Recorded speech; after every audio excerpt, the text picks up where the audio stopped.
नमस्कार, बुलेटिन में स्वागत है आपका और मैं हूं आपके साथ जागृति खंतवाल। बुलेटिन की शुरुआत करेंगे बड़ी खबर के साथ। बड़ी खबर आपको बता दें इस वक्त की ये बड़ी और अहम जानकारी। ये बड़ी खबर आपको बता रही जहां सीएम योगी ने रक्षाबंधन की शुभकामनाएं दी हैं समस्त प्रदेशवासियों को। सीएम योगी आदित्यनाथ ने शुभकामनाएं दी है। आपको बता दें कि उन्होंने ट्वीट कर सभी को शुभकामनाएं देते हुए कहा कि भाई बहन का अटूट बंधन का ये पर्व है और प्रेम को ये त्योहार समर्पित है और सभी को इसकी शुभकामनाएं। तो ये तस्वीरें भी आपको दिखा रही जहां सीएम योगी आदित्यनाथ ने ट्वीट कर समस्त प्रदेशवासियों को रक्षाबंधन की शुभकामनाएं दी हैं।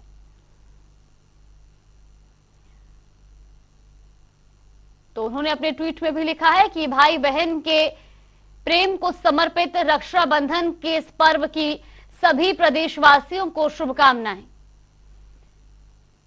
तो आज पूरे देश में रक्षाबंधन का महापर्व मनाया जा रहा है और ऐसे में अब सीएम योगी आदित्यनाथ ने भी अपने ट्वीट में लिखा है कि भाई बहन के प्रेम को समर्पित महापर्व रक्षाबंधन की समस्त प्रदेशवासियों को हार्दिक बधाई और ढेरों शुभकामनाएं। ये पावन पर्व हम सभी में एक दूसरे के प्रति सम्मान, सहयोग और सद्भाव की भावना का संचार करे, यही कामना है। तो सीएम योगी आदित्यनाथ ने रक्षाबंधन के पर्व पर सभी देशवासियों और प्रदेशवासियों को शुभकामनाएं दी हैं और साथ ही साथ उन्होंने लिखा कि आज का ये पर्व भाई बहन के प्रेम को समर्पित है और रक्षाबंधन के इस महापर्व की सभी को शुभकामनाएं। और रुक करेंगे अगली बड़ी खबर की ओर। बड़ी खबर आपको बता दें इस वक्त की ये बड़ी और अहम जानकारी। ये बड़ी खबर आपको बता रही जहां धूमधाम के साथ मनाया जा रहा रक्षाबंधन का पर्व। बहन भाइयों की कलाई पर बांध रही हैं रक्षा सूत्र। भाइयों की लंबी उम्र की बहनें कामना कर रही हैं। ये बड़ी खबर आपको बता रही जहां रक्षाबंधन पर आज पूरे प्रदेश भर में 347 बसें चलेंगी और इसके अलावा अतिरिक्त बसें महिलाओं की सुरक्षा को लेकर विशेष ध्यान भी इसमें दिया जाएगा। ये बड़ी खबर आपको बता रही जहां पूरे प्रदेश भर में आज महिलाएं फ्री में सफर कर सकती हैं और ऐसे में महिलाओं की सुरक्षा को लेकर के भी विशेष ध्यान दिया जा रहा है। धूमधाम के साथ रक्षाबंधन का ये महापर्व आज मनाया जा रहा है जहां बहन भाइयों की कलाई पर रक्षा सूत्र बांध रही हैं और भाइयों की लंबी उम्र की कामना कर रही हैं। तो वहीं आज रक्षाबंधन पर 347 अतिरिक्त बसें भी प्रदेश भर में चलाई जा रही हैं और खास तौर पर इन सभी बसों में महिलाओं की सुरक्षा का विशेष ध्यान रखा जाएगा।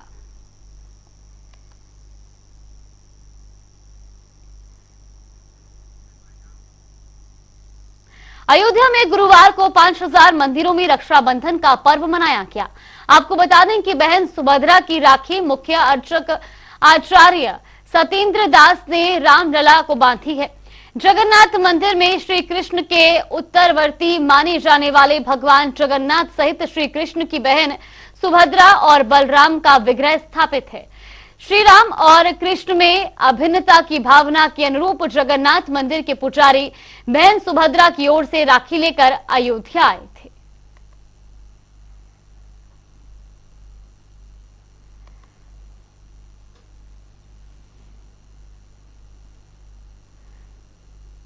तो ये तस्वीरें भी आपको दिखा रहे हैं जहां आपको बता दें कि बहन सुभद्रा की राखी यहां पर लेकर गए हैं और साथ ही श्री कृष्ण को ये राखी बांधी गई है। और आपको बता दें इस वक्त की ये बड़ी और अहम जानकारी। बलरामपुर दौरे पर सीएम योगी आदित्यनाथ। ये बड़ी खबर आपको बता रही जहां देवी पाटन मंदिर में सीएम योगी आदित्यनाथ ने पूजा अर्चना की। तस्वीरें भी आपको दिखा रहे हैं और वहीं सीएम योगी आदित्यनाथ ने पूजा अर्चना के बाद गायों को गुड़ और चारा भी खिलाया है। ये बड़ी और अहम जानकारी और ये तस्वीरें भी आपको दिखा रहे हैं टीवी स्क्रीन पर जहां सीएम योगी आदित्यनाथ आज बलरामपुर में देवी पाटन मंदिर में पहुंचे जहां पर सीएम योगी आदित्यनाथ ने पूजा अर्चना की और इस दौरान की तस्वीरें भी आपको दिखा रहे हैं जहां सीएम योगी आदित्यनाथ मंदिर में पूजा अर्चना करते नजर आए। तो वहीं पूजा के बाद सीएम योगी आदित्यनाथ ने गायों को गुड़ चारा भी खिलाया। ये बड़ी खबर और अहम जानकारी, जहां सीएम योगी आदित्यनाथ आज बलरामपुर दौरे पर हैं और इस दौरान वो देवी पाटन मंदिर में दर्शन पूजन करने के लिए पहुंचे। इस दौरान वो मंदिर में पूजा अर्चना करते नजर आए। तो वहीं इसके बाद सीएम योगी आदित्यनाथ ने गायों को गुड़ चारा भी खिलाया।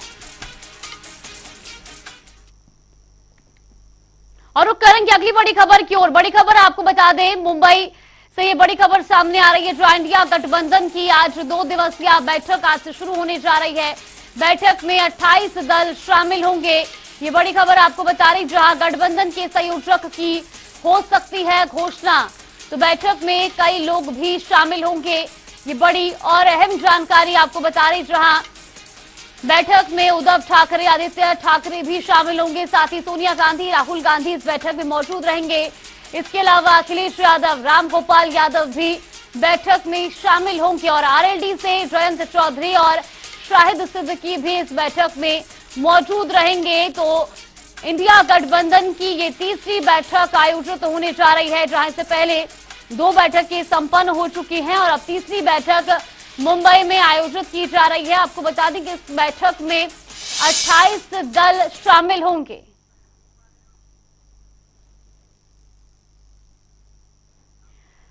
तो ऐसी खबर पर ज्यादा जानकारी के साथ हमारे सहयोगी अनूप कुमार सिंह हमारे साथ जुड़ गए। अनूप, सबसे पहले आपसे जानना चाहेंगे, आज से इंडिया गठबंधन की 2 दिवसीय बैठक शुरू होने जा रही है, क्या कुछ अपडेट मिल रही है? और खासतौर पर अगर बात की जाए उत्तर प्रदेश की, तो उत्तर प्रदेश में कौन कौन से राजनीतिक दल इस बैठक में शामिल होने जा रहे हैं?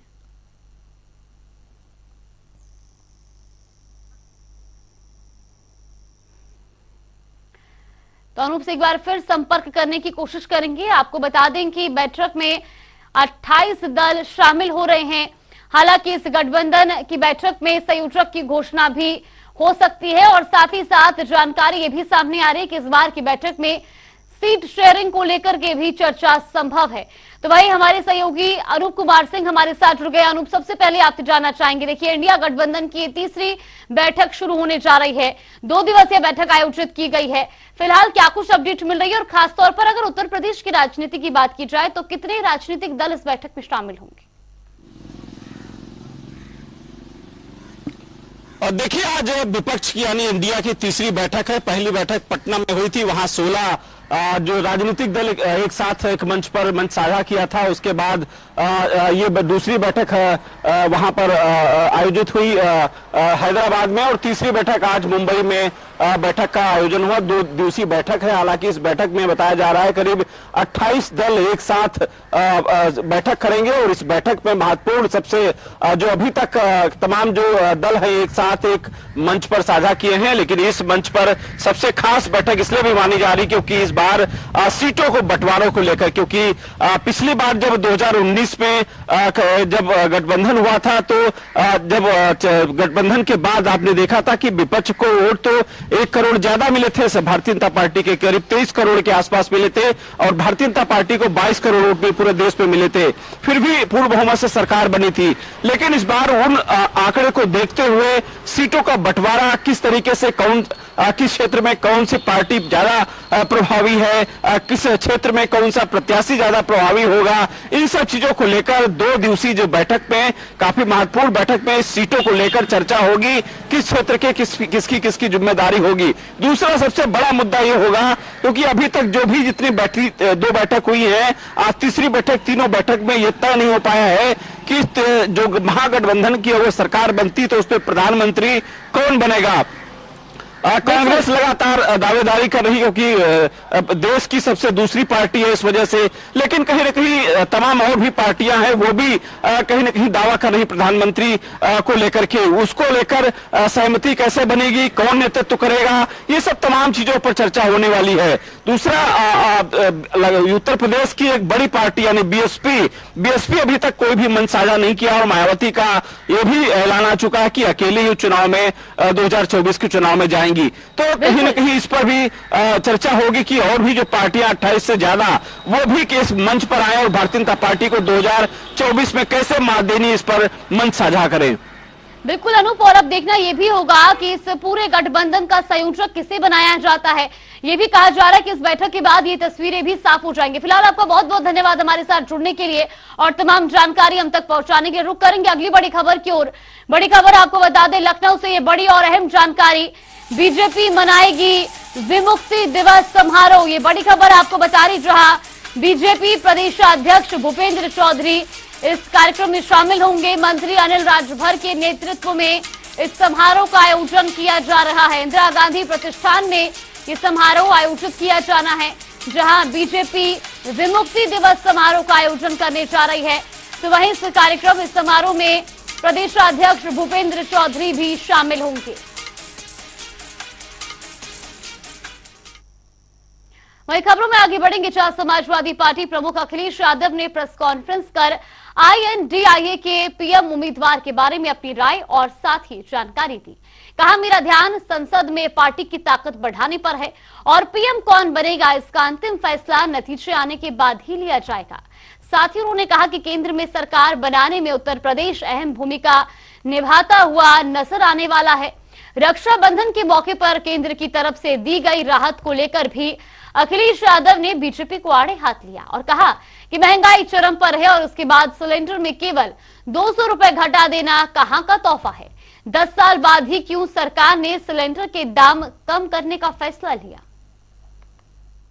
देखिए, एनडीए का पत्रकार साथी, उनके पास कोई नया नाम नहीं है, वही पुराना नाम।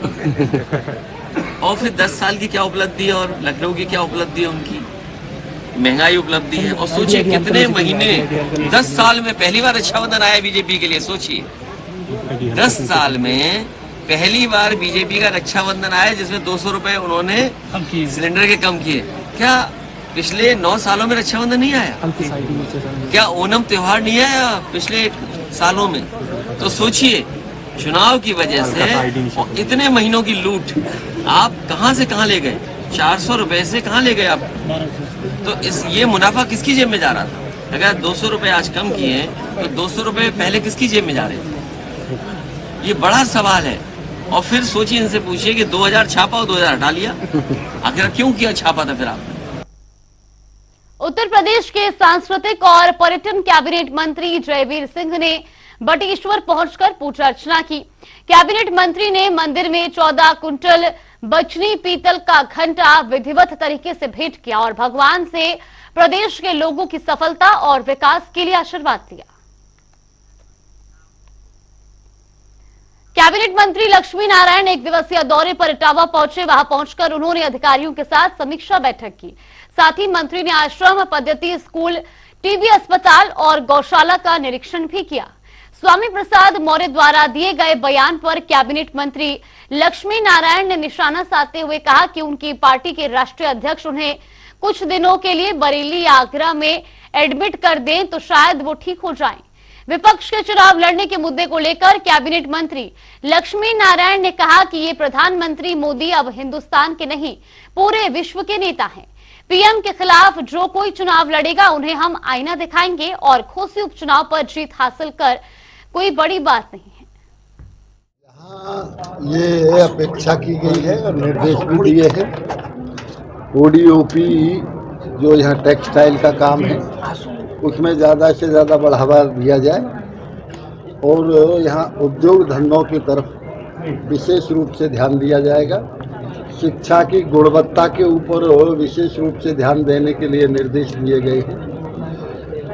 जिनमें कोई विवाद नहीं है, ऐसे 35 दिन से अधिक जिन दाखिल खारिज को हो गया है किसान के, वो तत्काल उनका निस्तारण किया जाए। अगले महीने उनकी समीक्षा की जाएगी। ये तहसीलों से रिपोर्ट मंगवा के ये निर्देश भी दिए गए हैं। जितने भी प्रधानमंत्री और मुख्यमंत्री आवास फर्रुखाबाद में आयोजित मुख्यमंत्री कन्या सुमंगला योजना के 40 लाभार्थियों को प्रमाण पत्र दिए गए। बीजेपी सांसद मुकेश राजपूत ने बताया कि केंद्र और प्रदेश सरकार निरंतर महिलाओं, बहनों और कन्याओं के लिए तत्पर है और इसी तरह की कल्याणकारी योजनाएं चलाई जा रही हैं ताकि महिलाओं को सशक्त बनाया जाए। उन्होंने बताया कि कन्या सुमंगला योजना में कन्याओं को इंटर तक की पढ़ाई तक 15,000 रुपए दिए जा रहे हैं। सबसे पहले हम अपनी बहनों को रक्षाबंधन की ढेर सारी शुभकामनाएं और पूरे जनपद वासियों को, पूरे प्रदेशवासियों को, देशवासियों को मेरी तरफ से रक्षाबंधन की ढेर सारी शुभकामनाएं। दूसरा, आज माननीय मुख्यमंत्री के द्वारा माननीय मुख्यमंत्री कन्या सुमंगला योजना के अंतर्गत बहनों को, जो बेटियां जन्म लेते समय, तो उन्हें जन्म के समय 2000 रुपये और उसके बाद में 1 वर्ष के बाद में पहला टीका लगता है तब 1000 रुपये और फिर कक्षा 1 में पढ़ने जाती है 2000 रुपये। ऐसे करके जब इंटर तक जाती है तो 15,000 रुपये उनके खाते में जाता है। हमारी चाहे भारत सरकार हो, चाहे उत्तर प्रदेश की सरकार हो, बहनों के लिए, बेटियों के लिए, माताओं के लिए जितनी भी योजनाएं, लाभकारी योजनाएं, वो बहनों के लिए, बेटियों के लिए, बेटी बचाओ बेटी पढ़ाओ, चाहे माताओं के लिए, बहनों के लिए उज्ज्वला योजना हो, या घर घर नल से जल हो, या आवास योजना हो, या खाद्यान्न योजना हो, जितनी भी योजनाएं हैं वो सभी की सभी माताओं बहनों के नाम से ही योजनाएं हैं और उन योजनाओं का माताओं बहनों को मिल रहा है। एक मैं कह सकता हूँ, नारी शक्ति का सम्मान इस तरह से पूरी सरकार, भारत सरकार हो, चाहे उत्तर प्रदेश सरकार हो, चाहे हमारे योगी जी हो, चाहे मोदी जी हो, दोनों हमारी माताओं बहनों को जो मान सम्मान स्वाभिमान से जो योजनाएं दे रहे हैं, आज माताओं बहनों में भी वो उनके प्रति, योगी जी के प्रति, मोदी जी के प्रति लगाव है। चलिए, बुलेटिन में फिलहाल के लिए बस इतना ही। यहाँ पे रुकते हैं एक छोटे से ब्रेक के लिए। ब्रेक के उस पार खबरों का सिलसिला लगातार जारी रहे।